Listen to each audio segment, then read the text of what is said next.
Tó ẹ káàbọ̀ sórí ìkànnì iSyn TV ní gbogbo ibikíbi tẹ́ ẹ ti ń wò wá lórílẹ̀‐èdè àgbáyé, ní òkè òkun, ní òkè ọya, ní gbogbo ilẹ̀ adúláwọ̀. A kí yín o, ẹ kú àfọmọnìyàn ṣe, ẹ ṣé o tẹ́ ń tẹ́tí sí wa ní gbogbo ìgbà. Ọ̀rọ̀ mo kó borò ló tún dé o, àmà tó ti gbede o, ó gbóná fẹlifẹli àmà tó ti gbede. Ẹ mọ̀ pé tó bá ti ń jà rìnrìn nílẹ̀ làwa máa ń gbé e wá, tuntun báyìí làwa ń gbé wá lójoojúmọ́. Bó bá ti ń gbóná tó ń gbóná fẹlifẹli òun làwa ń gbé wá fẹ̀yìn èèyàn wa kẹ́ ẹ lè máa gbádùn rẹ̀ lórí ìkànnì iSyn TV. Yorùbá bọ̀ wọ́n ní mọ̀jàmọ̀sá là á máa kíkanjú. Yorùbá bọ̀ wọ́n ní a kì í mọ̀ ọ́n rìn kórí ó mọ́ mì. Yorùbá bọ̀ wọ́n ní bọ́n bá wí fún ni ká gbọ́, wọ́n ní àwí fún ni a gbọ́, àgbà ìjàkadì ni. Yorùbá ní à ń jèkuru ọ̀rọ̀ kó tán láwo, ẹnìkan tó ń gbọ́nwó ẹ̀ sáwo. Èyí ló wá dífá fún olóyè Ìbà Gani Adams tó ti fárígá pé òun ò nílò láti ṣe apọ́lọ́jì kankan fún olóyè Sunday Igboho àbí Táyọ̀ Àyìndé. Òun la ṣe mú fọ́nrán yìí wá pé kẹ́ ẹ tún wá gbọ́ o, ẹ wá gbọ́ o, ohun kan tí Ìbà Gani Adams sọ nínú ìwé ìròyìn ilẹ̀ wa, òun náà ló gbé. Àwọn òun yéèrà tí ò lọ́mọ nú rárá. Ẹ farabalẹ̀ kẹ́ ẹ gbọ́, ẹ jọ̀ọ́ ẹ bá mi share rẹ̀, ẹ máa like ẹ̀, ẹ bá mi share program, ẹ bá mi like ẹ̀, ẹ jẹ́ kó lọ far káwọn èèyàn mọ̀ wípé nǹkan tó ń ṣẹlẹ̀ o, nǹkan ń ṣẹlẹ̀ o.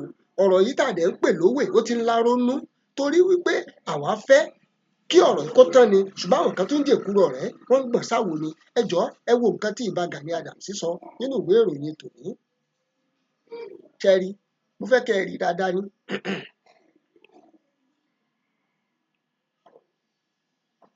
Ẹ ti rí nǹkan tí Ìbà Gani Adams sọ ni pé alleged assassination plot, audio clip disjointed Gani Adams. Nínú àwọn ọ̀rọ̀ tó wá sọ ń bẹ̀ ni pé the reason for my silence amid the various legal and media infraction by Igboho and Ayinde was not because I am a coward, but because of the initial intervention of Ooni of Ife, Oba Adewuyi Ogunwusi, and other prominent Obas and several other important personalities in Yoruba land.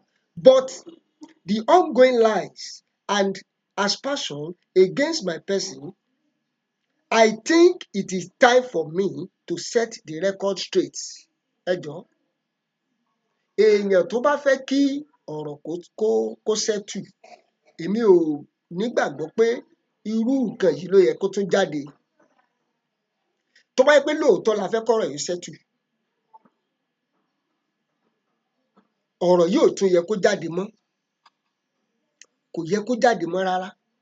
Tó bá yẹ pé lóòótọ́ ní Ìbà Gani Adams. Ṣùgbọ́n lọ́ọ̀yà olóyè Sunday Igboho àti Táyọ̀ Àyìndé wọ́n ti ṣetán o.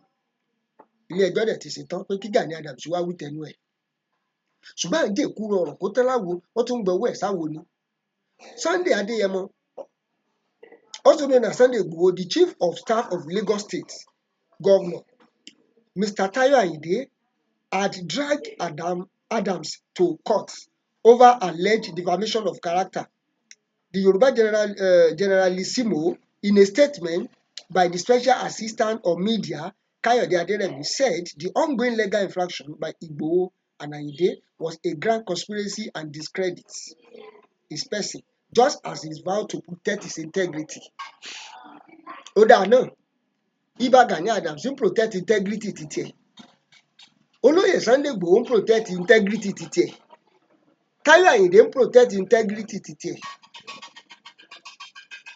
Two wrong can never make right. Two wrong can never make right.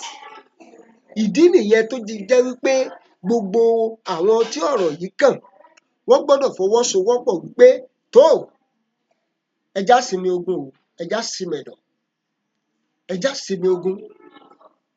Ẹ má jà dáná ogun yáfẹ́ nìkẹ́ni.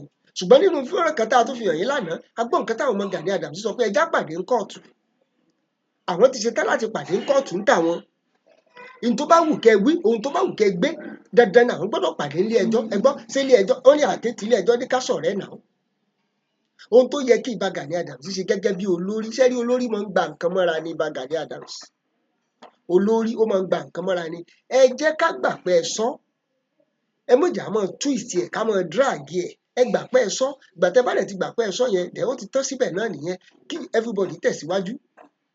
Ẹ jọ̀ọ́ lórí ètò yìí mo bẹ̀ yín ni, ẹ máa bá wa like, ẹ bá wa share, ẹ bá wa subscribe kó lè máa lọ fà kí gbogbo èèyàn lè mọ̀ pé òkodo ọ̀rọ̀ là máa mú wá fún yín lórí ìkànnì yìí tá a pè ní iSteen TV.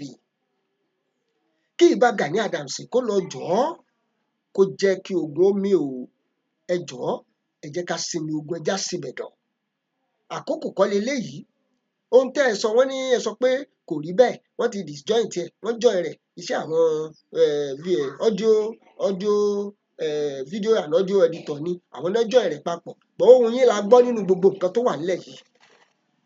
A dẹ̀ tí rí fídíò kankan tó lè Ìgbòho ṣe tó sọ̀rọ̀ ní fún Ìbà Gani Adams pé kó rí báyìí, kó rí báyìí, kó rí báyìí. Ẹ̀yin nìkan náà ni. Ó dẹ̀ pé ìlara yẹn sì wà lára yín. Yorùbá ní owú gbígbóná, owú gbígbóná. Owú yẹn ń bẹ lára yín. Torí tó bá ṣe owú gbígbóná ni, ó yẹ kẹ́ ẹ ti jáde tán, kẹ́ ẹ sọ pé tó ẹ sọ bẹ́ẹ̀ o. Ká tiẹ̀ sọ pé ẹ sọ bẹ́ẹ̀ gan, ọkùnrin ni yín, akọni yín now. Ká bá tiẹ̀ sọ pé ẹ sọ bẹ́ẹ̀. Ẹ tiẹ̀ já gbà pé ẹ sọ bẹ́ẹ̀, akọni ọkùnrin ni yín. N ò dẹ̀ ń fojó ṣe Ààrẹ Ọ̀nà Kakanfò. N ò ń fojó ṣe, akọni èèyàn náà fi ń ṣe Ààrẹ Ọ̀nà Kakanfò. Tó bá lẹ́ ẹ sọ bẹ́ẹ̀, ẹ sọ pé ẹ sọ bẹ́ẹ̀.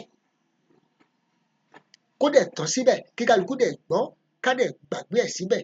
Akọni ọkùnrin ó gbọ́dọ̀ sọ̀rọ̀ bí ọkùnrin ni. Ẹ má sojo rárá, ẹ sọ pé lóòótọ́ lẹ sọ bẹ́ẹ̀, kọ́rọ̀ yìí kó dẹ̀ tán síbẹ̀. Ẹ bá wa like ètò, ẹ bá wa share rẹ̀, ẹ jọ̀ọ́ kó lè lọ fà. Ẹ bá wa subscribe sórí ìkànnì yìí. Àwa máa wí pé ẹ ṣé tẹ́ ń tẹ́tí sí wa ní gbogbo ìgbà.